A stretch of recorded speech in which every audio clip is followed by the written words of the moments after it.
Well, hello, friends, and welcome. Stephen Fetter here from United in Learning, and it is a delight and a privilege to be able to join with you again with folks across the country as we continue to read through this book, Something Sacred, together and reflect on music and our faith and how the two are connected.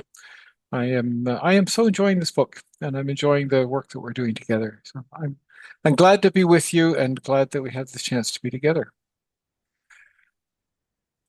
As we gather, wanted to invite you, as we have been doing each time, to add to the chat the name of the territory that you are sitting in today, or the treaty that binds you.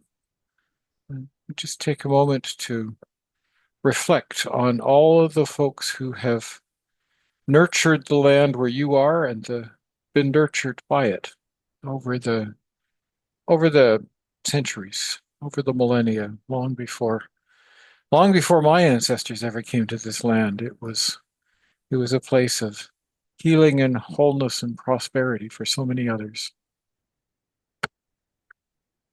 I am in Toronto today at Forest Hill United Church, so I am acknowledging the Mississaugas of the credit.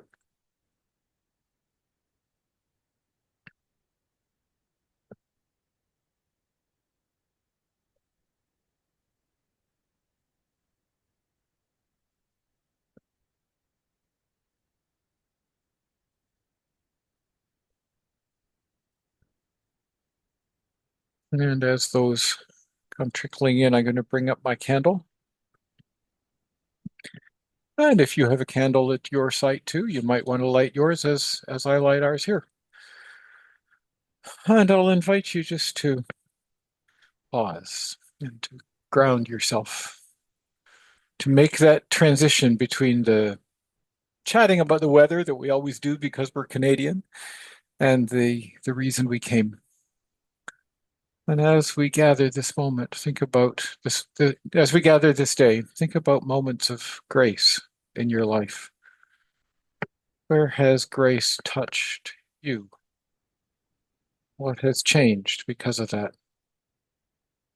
What brings you wonder and hope and forgiveness and mercy? What has been an unmerited gift that changed your life and drew you out of the anxieties and frustrations of the day into something bigger and more wondrous? Give thanks for that.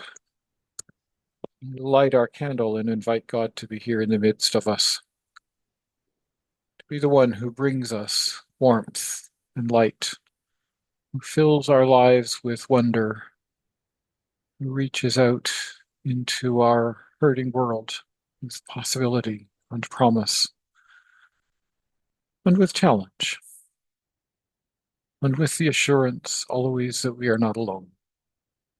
Thanks be to God. Amen.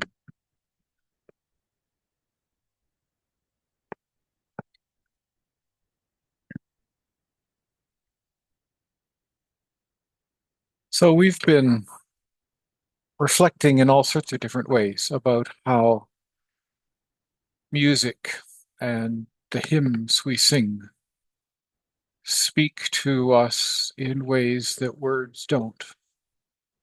And I've been inviting you in between our sessions to reflect on the music that you sing in worship.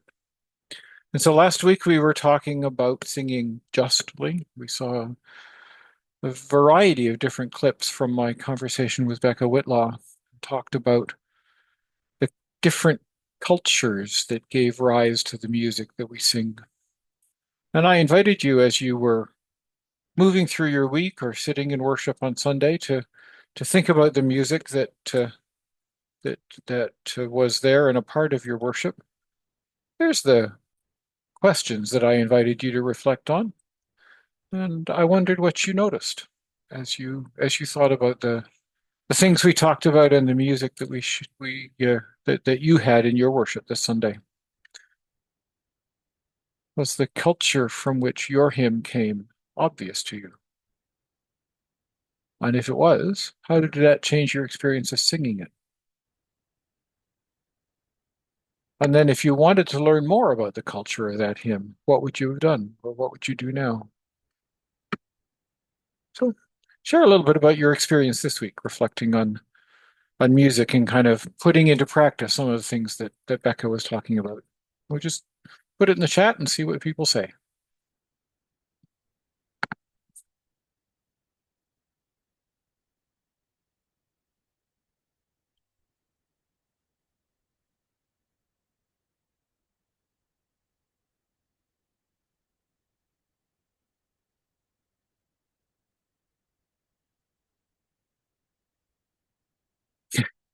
A song of electricity as we sat in the darkness, says Rob. Yes, we can sing even without our electric organs, can't we? Shelley planned to introduce all four hymns.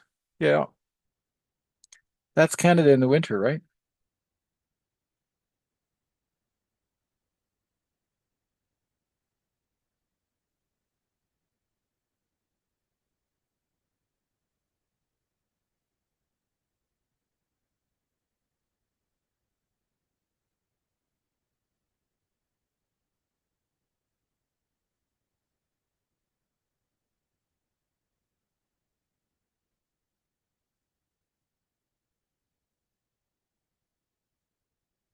The doxology that we're using in my church this month is a piece of music that comes from Africa.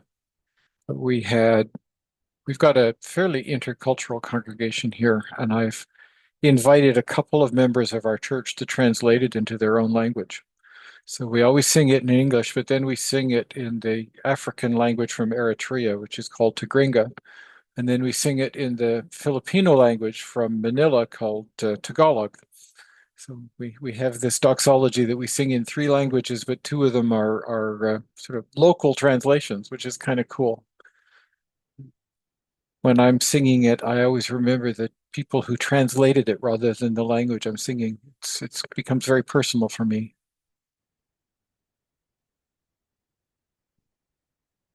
Oh, Beth was chanting. Chanting is it gets into your soul in a way that the logical poetry doesn't, does it?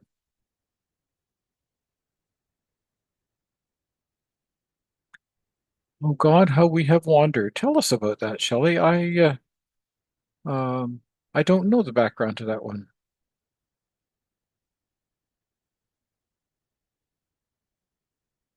One in Beryl talking was singing, "Listen to your children praying."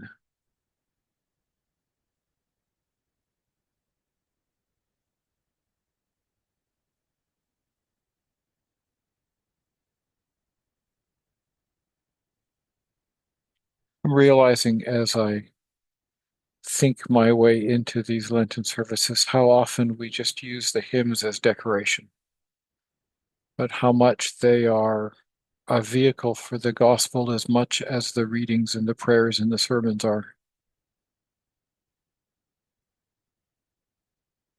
Oh, Gail said Judas to Mary, copyright 1964. That's a very 1960s one, isn't it?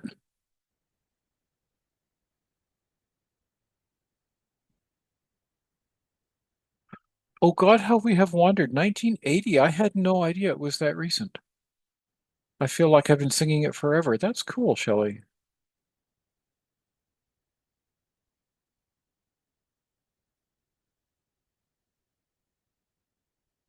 Well, thank you. Thank you for the stories.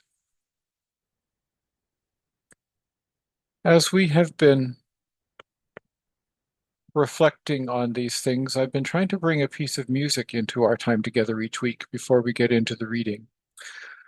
And so here's one that comes to us out of more voices. I have called you by your name, and it is a recording that has been prepared for our new hymn resource, Then Let Us Sing, with sign language.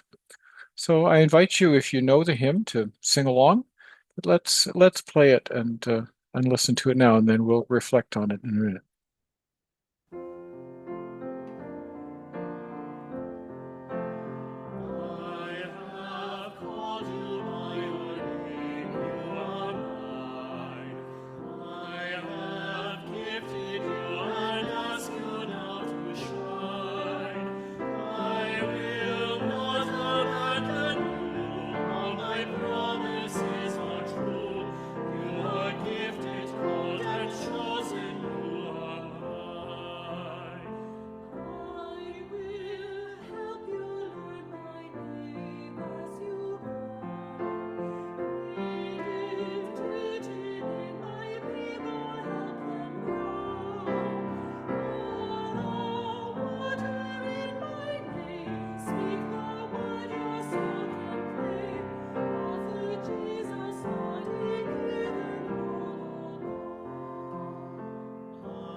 I love that hymn. I always have.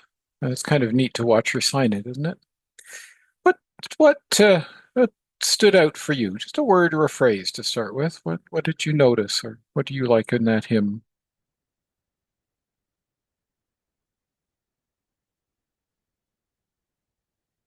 You are mine. Hmm.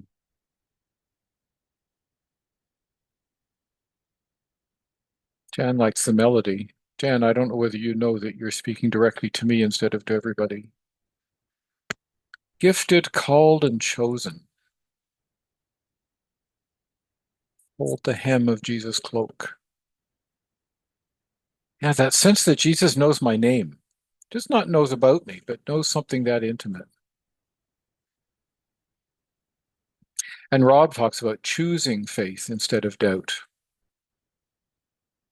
Faith is a choice. It's, that's that's a crunchy line, isn't it? I like that one.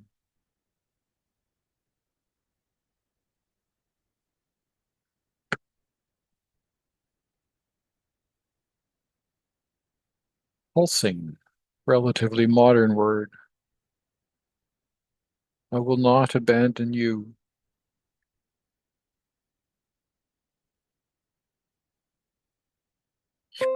So if hymns are not just decoration, but they're gospel, they're ways of conveying good news, what the message of that whole poem into a sentence or just one line?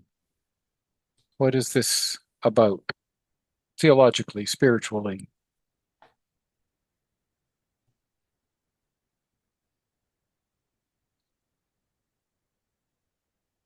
Hmm. God is always with us. We are God's people.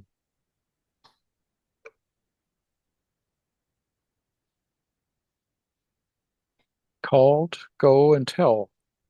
Come and join me on this journey.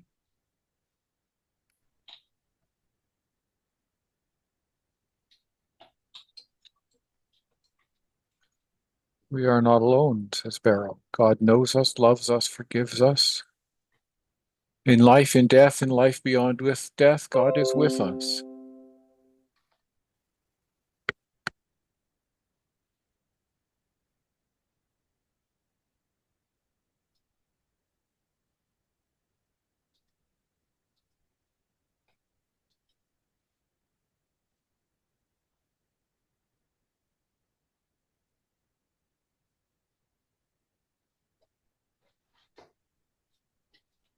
So, what biblical stories would you pair this hymn with?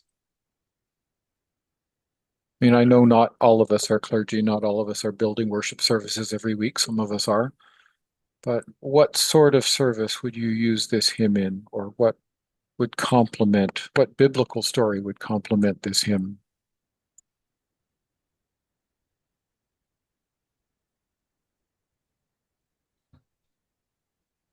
I've used this a lot at baptism, Shelley.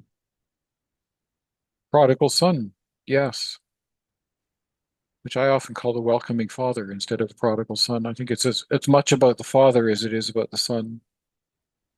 Eli and Samuel, I hadn't thought of that. That's interesting, Don. The woman at the well,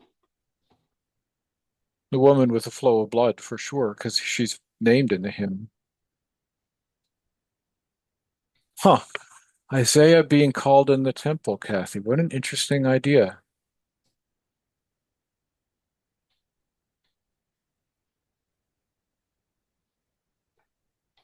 Who shall go for me?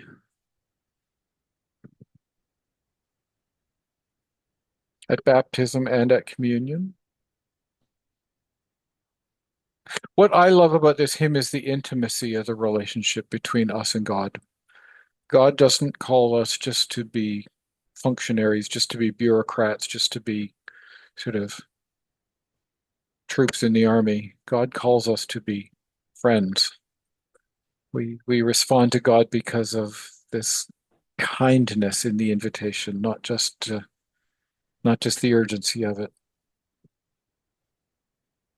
Commissioning and ordination services, sure, Susan. And I like the idea of every one of us being commissioned, not just the people who wear the white dress on Sundays. Parish nurses can sing this one together. Yeah. Yeah, the sense that we are gifted and called and then chosen for a purpose is it's an important part of what we trust in, isn't it?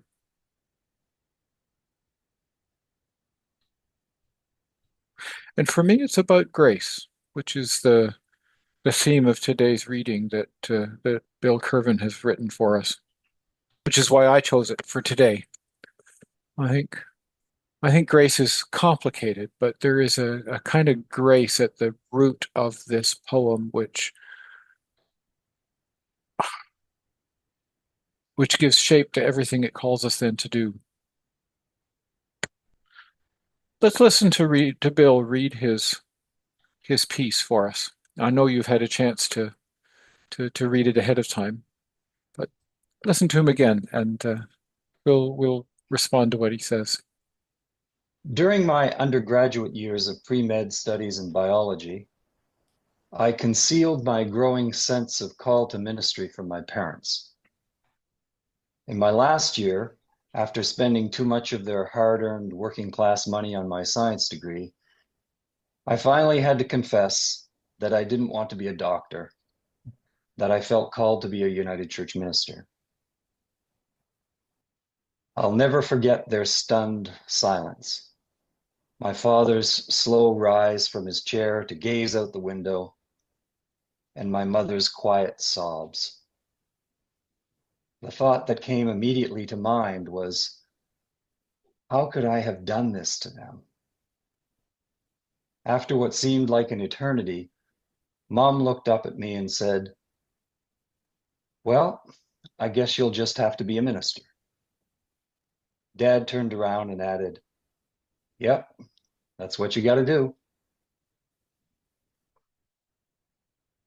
When I hear Canadian singer-songwriter Rose Cousins sing the song Grace, I find myself transported again to the emotional and spiritual core of that experience, an experience of receiving something unbelievably generous and absolutely unmerited, something forgiving and reconciling, beautiful and transformative, something so extraordinary that it seems to come from beyond, from the heart of the divine.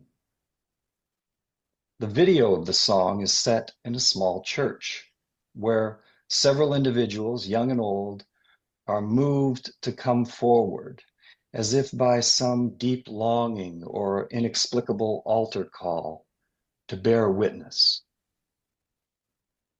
I'm not exactly certain what Cousins' lyrics are referring to.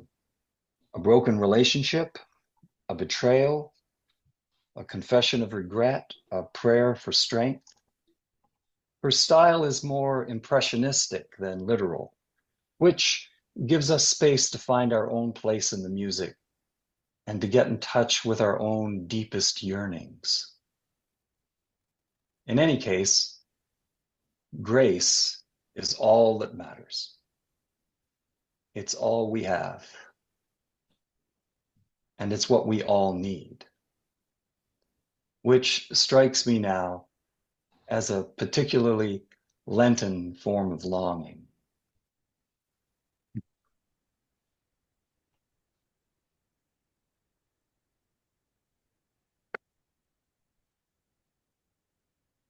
I just let that sit for a minute.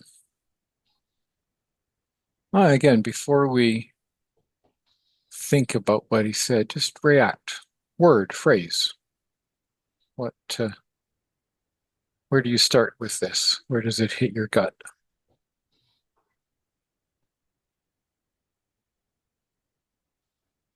Transformative, says Linda.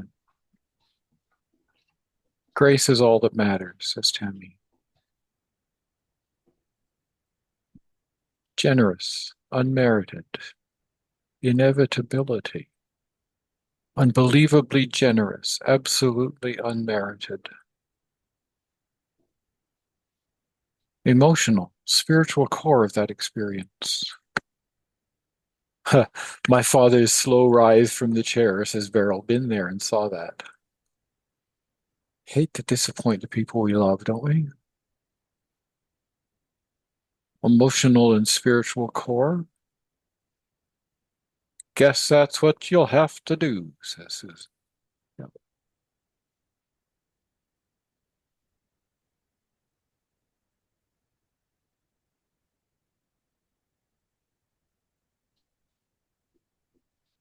My daughter was comparing her parents with some of her friends' parents. She has a friend whose parents are social workers, and they were all agreeing that having your parents disappointed in you was far worse than having them angry at you.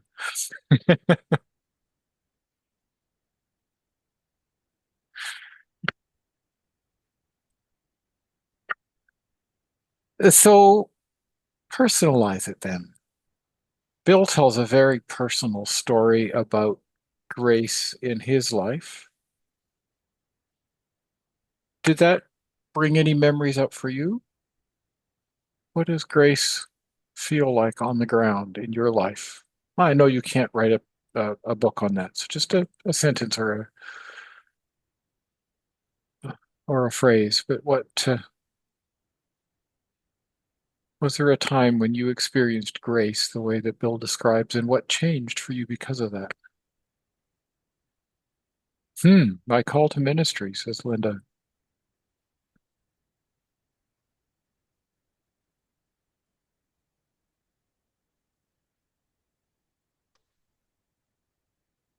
Friends who have loved and accepted me, says Shelley.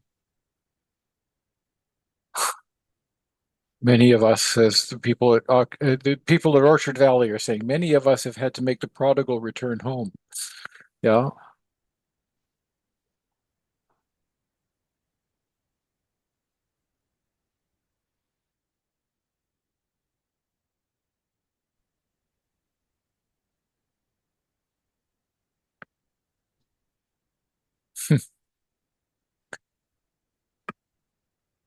Carol got invited into a Bible study group.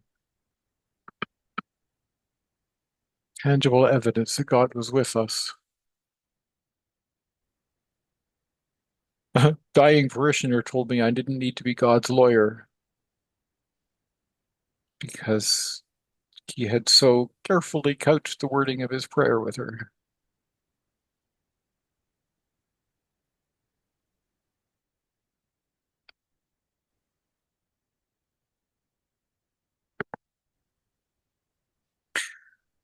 So if receiving grace changes us, how does offering grace change us?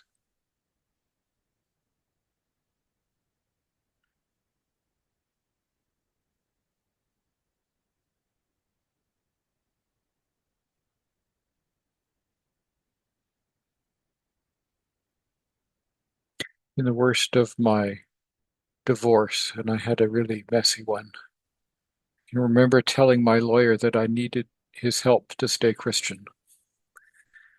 There were times when I was so angry and so hurt, and I wanted to make sure that I didn't do anything that would express that in destructive ways for my ex or my kids.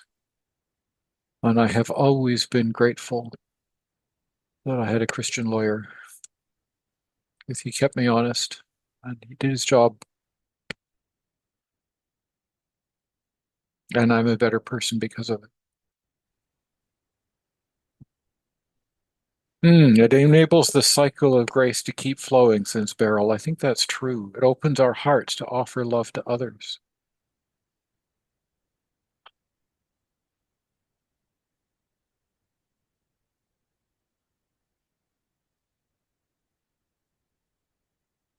It's one thing to talk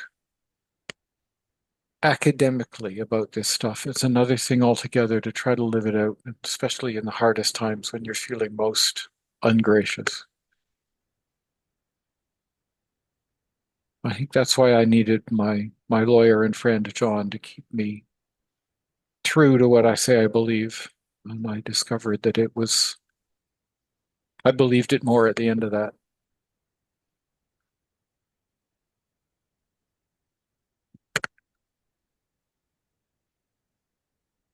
Anything else to add before we go on and kind of sample the conversation that Bill and I had together?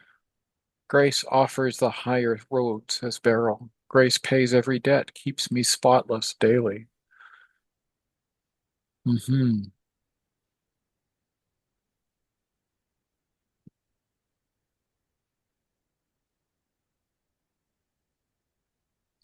Seems easier to offer grace as I age, says Beth. Oh, that's good. Today's my birthday. Maybe I'll find it's easier tomorrow. Is that right? It is, though. It's something you practice, right? It gets easier as we practice it. I think that's really true.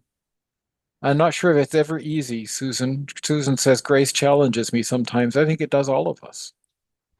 There's always temptations not to be gracious. And we live in a world that isn't very gracious. It's a lot of blaming and a lot of accusing and a lot of demands for resignations when something goes wrong. We're not very gracious. And we can get sucked into that. It's easier not to be gracious. It sure is. So let me share with you some of my conversation with Bill about this then. Show you where he and I went with this when I interviewed him a couple of weeks ago. Grace is such a churchy word, but Right. it's not a word we use in ordinary parlance. We only use it in churchy stuff. So Yeah. what does it mean when it's not in church?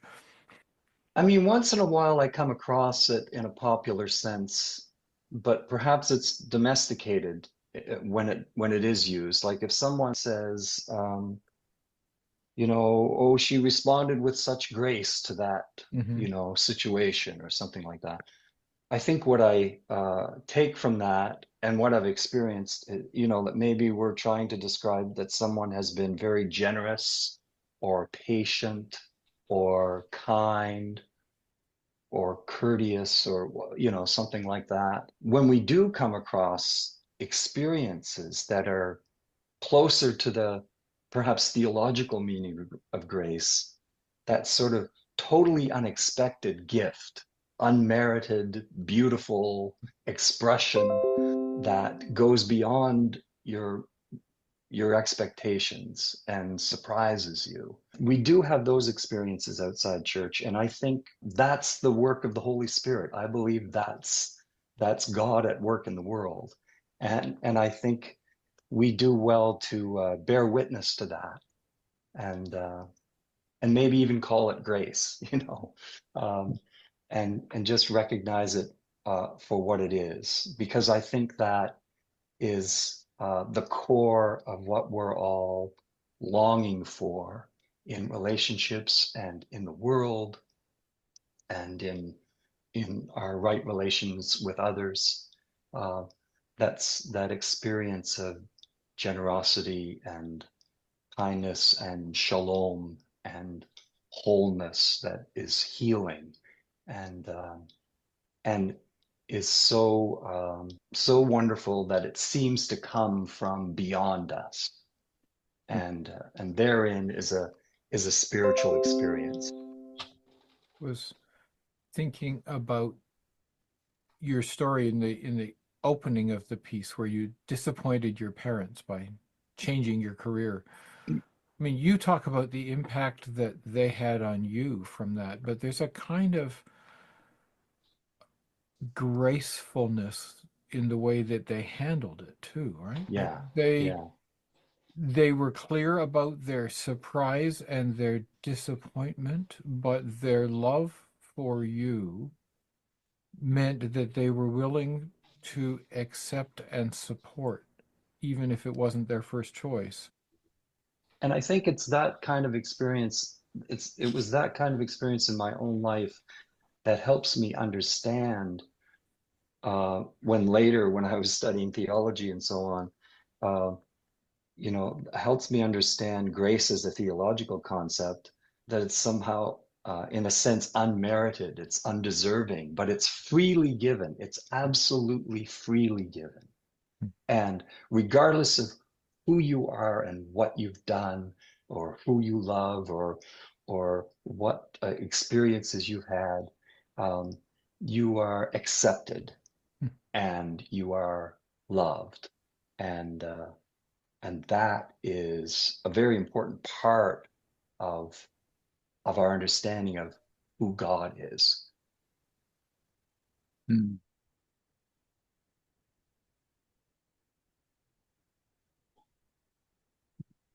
So my first question to him then, I think it's a good one for us to talk about too. Grace is one of those stained glass words that we only ever use in church. So if you're talking to your kids who never go to church or are hostile to church, what else would you say? What other words would or phrases would you use to describe it? What does it mean?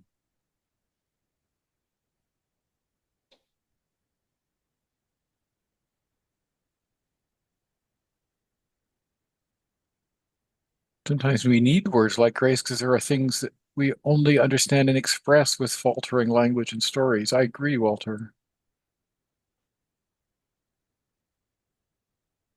Offering a kindness when maybe it isn't warranted, acceptance, inclusion, forgiveness,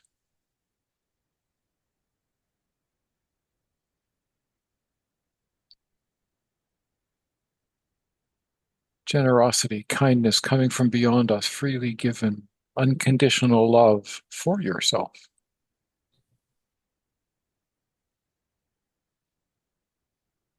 wisdom in family situations.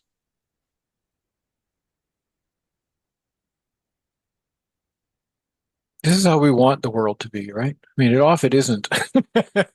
It often isn't, but it's what we long for.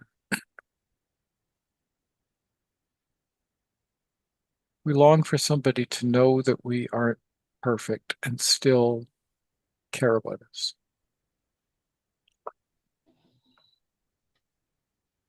Yeah, a sense of peace and calm, sure. We don't have to prove anything, right?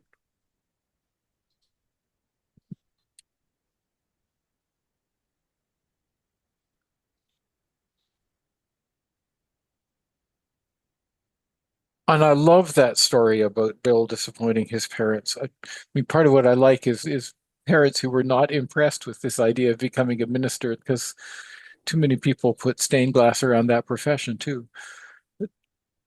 How does that help you understand God differently to hear a story like that? How does this lie at the heart of who God is and how God relates to us?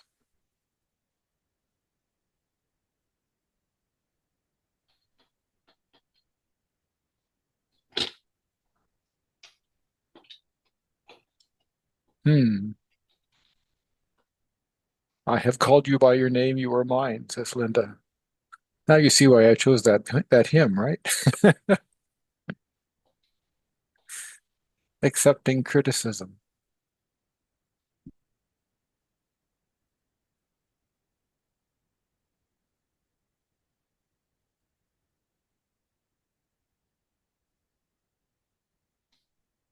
Maybe the parents recognized the challenges that lay ahead, for sure.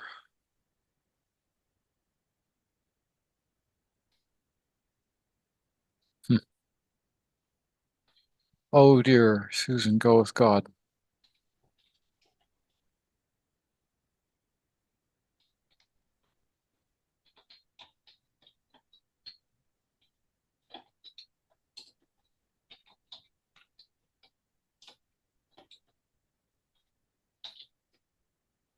I think it's awesome to imagine God trusting in us even when we make decisions that God doesn't think are the right ones.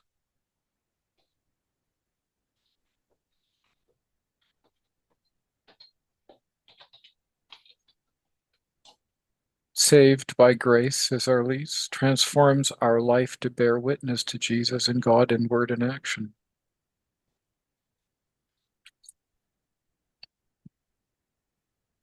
So I don't know whether any of you had a chance to to listen to Rose Cousins' song. There are two versions online. One of them is the one Bill was talking about that's set in a church, and the other one is a studio recording, which is the one I shared with you in the text message yesterday, or the email yesterday. Um, I thought the audio was maybe a little clearer in the studio version. That's why I chose that one. It's also the one I found first. But she has these lines, this wounded heart longs for grace, and mercy, take your time, help me find my way to grace. For her, this song seems to be very much about forgiveness and all of that sort of aspect of grace. But how do you think, if you had a chance to hear it, how do you think forgiveness and what the kind of grace that Rose is talking about connects into William's story?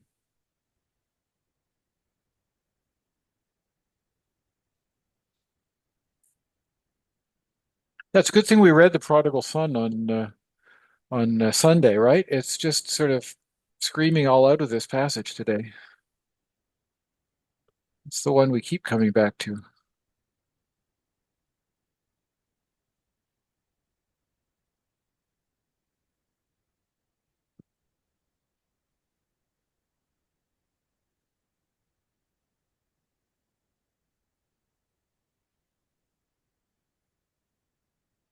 Grace is about more than forgiveness, but forgiveness is a part of grace, I think.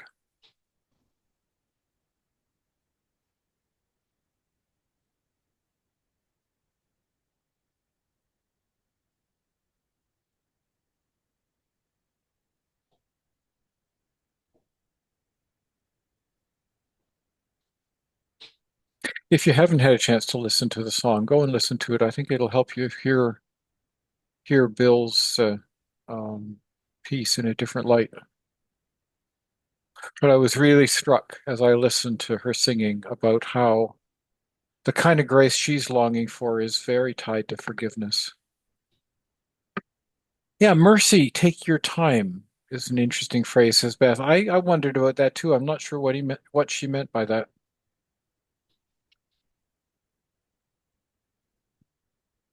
Maybe finding your way to grace is something that takes time.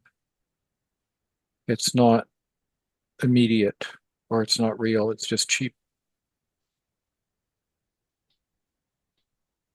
Yeah, yeah. Orchard Valley saying the same thing. Grace too easy might be too cheap. Grace can be about those accepting the things that can't be changed, moving forward to those things which are yet to be revealed.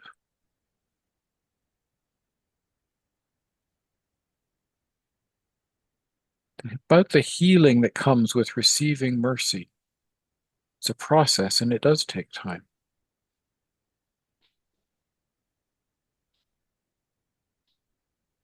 Mercy is another stained glass word, right? We either use it in church or we use it in court, but we don't use it in everyday life. Mm. We're missing something when we don't, you know?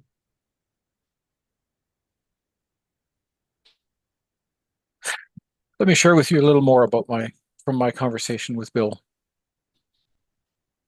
And you're making a connection between that sort of human relational experience and music. And I don't know whether that's Mm. about listening to music or experiencing music or creating music or what's the connection here? Yeah, I think there is a connection. In the specificity of this example, Rose Cousins' song elicits in me a kind of experience of that kind of beauty, of that uh, kind of thing, which touches on the feeling of longing, which touches on the poignancy of recognizing that you need this Mm, in order to live. It also, I think, it's no coincidence that music can do that. hmm It can help us get in touch with something that's otherwise indescribable, that mere words can't express, right? hmm That oft quoted book by Daniel Levitin, This Is Your Brain on Music. hmm He talks about how when we're listening to music or making music, more parts of your brain light up than when doing anything else. Mhm. Uh, and so music is, by definition, even neurologically, let alone spiritually, it is a very holistic, incarnational, full body experience. It's a holistic experience. And and so I think there's a connection there between grace and music because it opens you up to the fullness of life Mm. and to life lived fully and at its best. Um, that's the glory of God, you know, humanity fully alive Mm. with all that that implies. It may well be that that music can communicate grace unlike anything else, with the possible exception of love, with in the fullest sense of that. We're talking about something that's by definition almost beyond words, right? Mm. We're struggling to get a handle on a spiritual experience that's almost indescribable, and so we look for other ways to describe it, and music is one kind of other way to access that experience.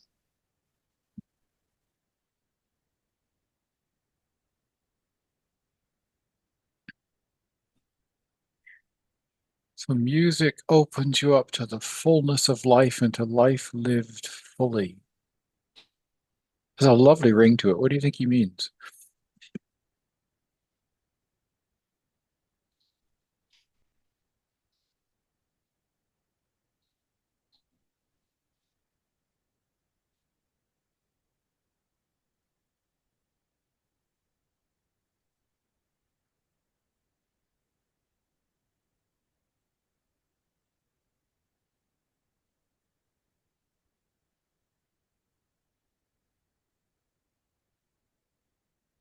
You know, certain hymns resonate so deeply within you that you can't put words to express them.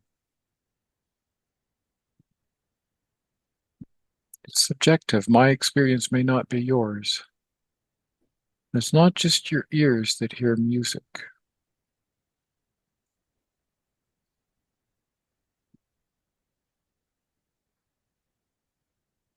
Music can touch aspects of our being in ways that spoken words can't always do.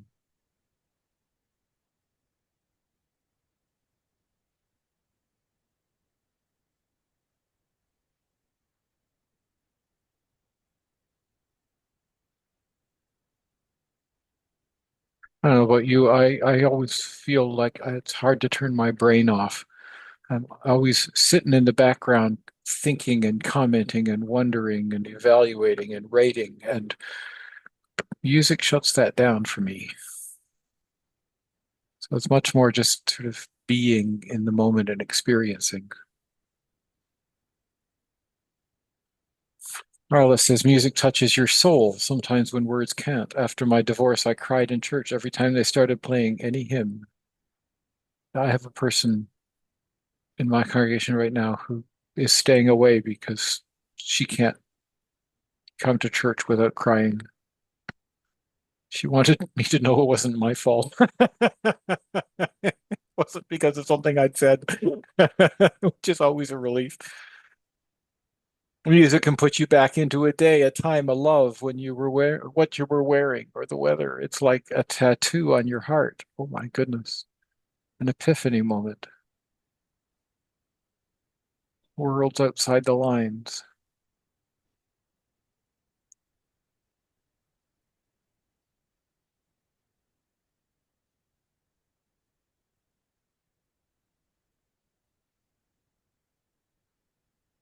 I think our bodies are full of rhythm like heartbeats, says Arliss.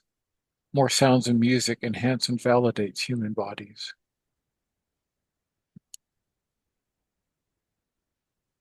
You've already answered my second question there on the page, but maybe that framed it slightly differently. I think it sounds like we're all kind of reflecting on how music captures an experience that was beyond words. So when you live through that kind of experience, what changes? What changes in the decisions, the commitments, the focus that we bring out of that afterwards.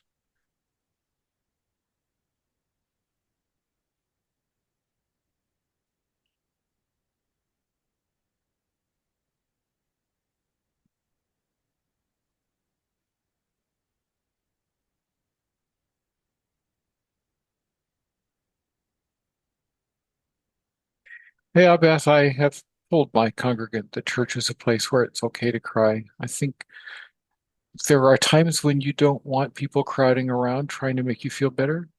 I think that's part of it for her.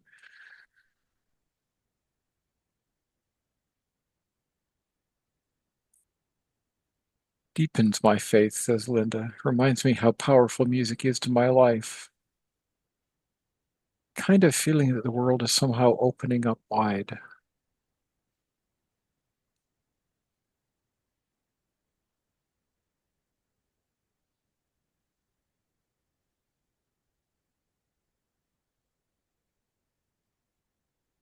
I think this is why it's always a challenge to people to put words to music, right? Because we need poems and they push us in ways that prose can't, but then the music deepens it in a different way again. I have a lot of respect for people who can mesh the two in ways that are make each talk to each other.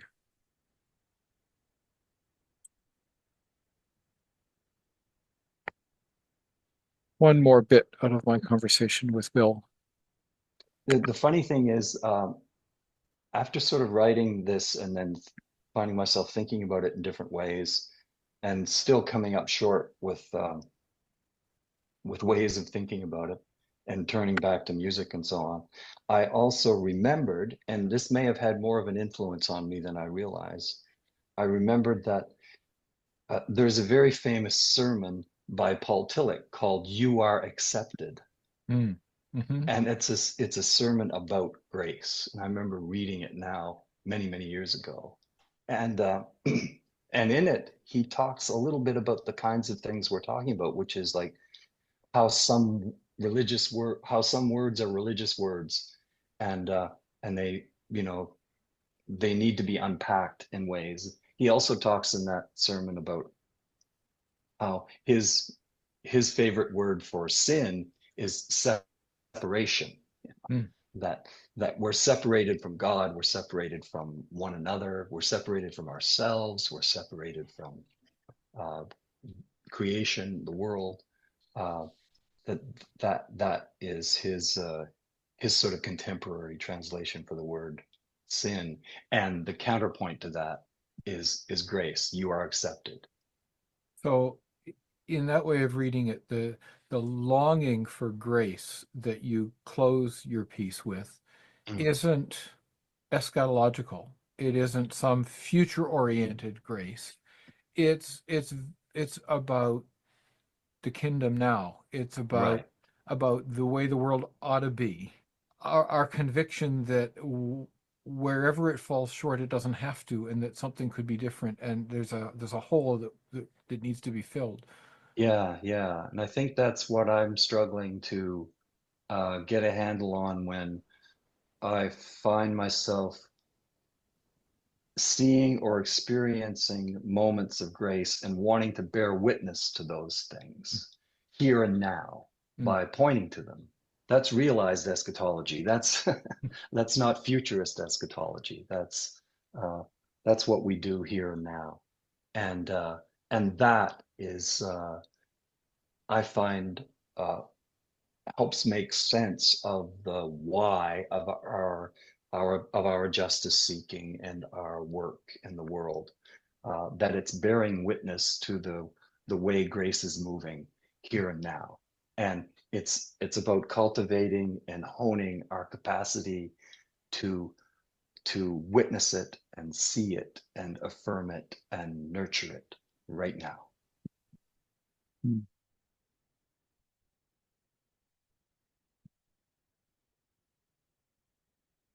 God is always finding ways to pull at our hearts, says Barbara. Music is one way.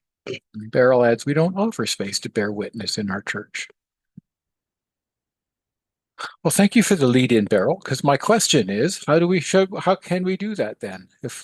If part of our calling is to hone our capacity to witness to grace, to see it, to affirm it, to nurture it right now in this life and not just wait until the hereafter. How do you do that? How do you put legs under that and make it tangible and real and not just something that preachers talk about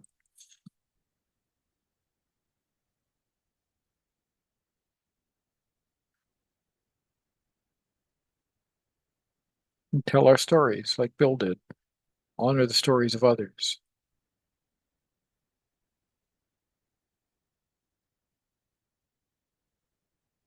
and maybe just make space for those stories, right? Here's how I disappointed my parents, and here's how they responded with grace.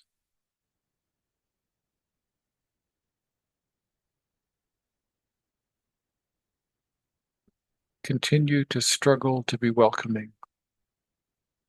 Speak to it when it happens and share the story.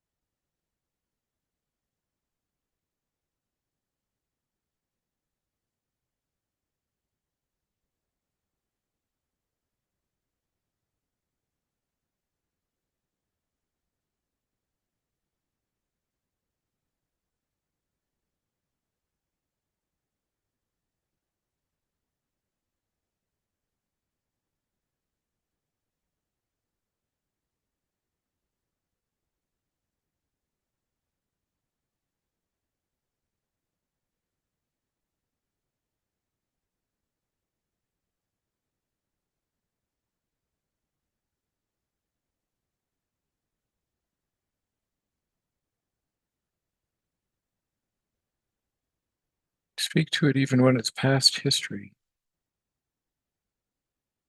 Pushed out of our zone to observe where grace is needed from us.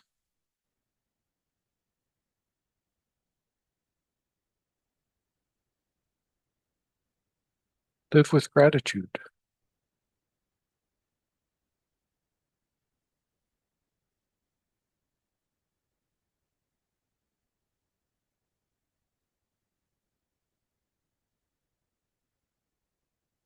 In the midst of the AIDS crisis, when there was no cure and no medication to control it, I was one of the ministers in downtown Toronto living or working quite close to um, the gay village.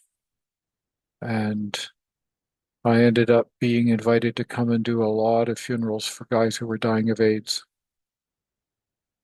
And I remember being shocked at the number of fathers and brothers who wouldn't come even to a funeral,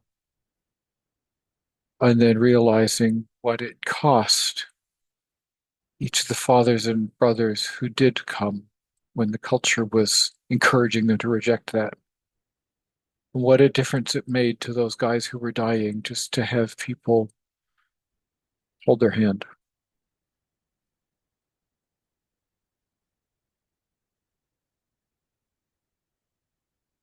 And sometimes it's just as tangible as holding somebody's hand.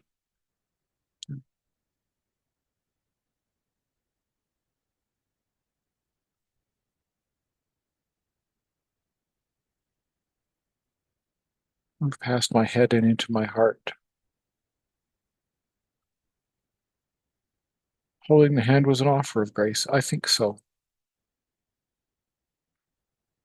You put on my clerical collar and say, the church will not condemn your lifestyle. I will do a funeral in the uniform of the church and treat your life as something that was worth giving thanks for.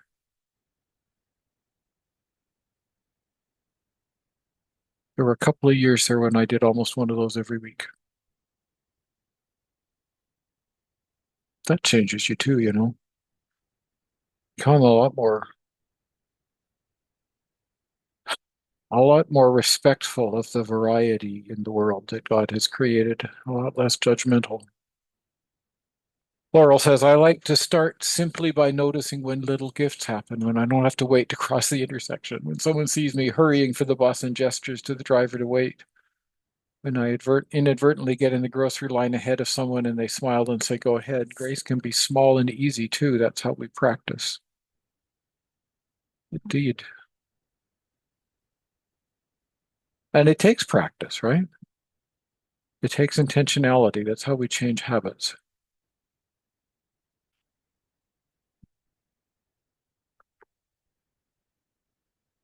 So we're coming close to the end of our time, and we don't have a whole lot of time for this, but is there a piece of music that helps you when you think about that? Mm. Bill pulled out that song from Rose Cousins. I'd love to just make a list of other pieces that have been vehicles of grace for folks here.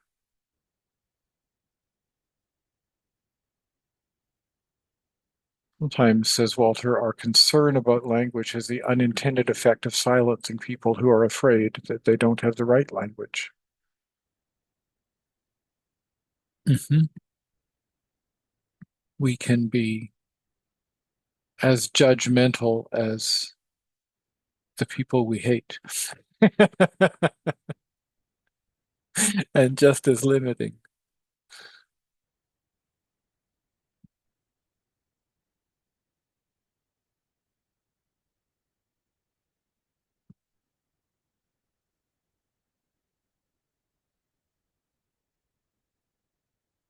I want to take your list and go and listen to some of this music now. Thank you.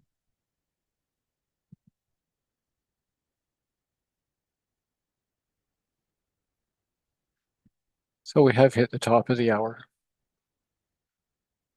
Interesting, grace-filled conversation this afternoon. Grace lies at the core of our faith, right? It really is the grounding for everything we then go out and do. So the challenge this week, as you think about the hymns in your church service or the hymns that are earworms for you, is to think about how they express grace. Uh, they virtually all do. Uh, that's what lies so centered to the core of our gospel that every hymn is going to express grace somehow. But I think we don't always pay attention to it. So I'm inviting you to pay attention. Think about the hymns in church this Sunday and which one opened up an aspect of grace for you, which one helped you to witness it, to see it, affirm it, or nurture grace. On how? And we'll share a little bit together with each other at the beginning of next week's session. Next week, we're going to read Ren Ito's piece, Improvising Hope. So I commend that piece to you, and we'll gather again next Tuesday at the same time for this. But in the meantime, we've come to the end of our time. So I'd like to close with the prayer that Bill wrote together to go along with his piece. Let us pray. In this Lenten pilgrimage toward the cross and beyond, we face the limits of all our efforts, O God. We cannot save ourselves. We whisper or cry or shout, Hosanna, save us. Open us to your grace, O God. Generous and unmerited, forgiving and transformative, beautiful and surprising. We are desperate for this gift that only you can give. Amen.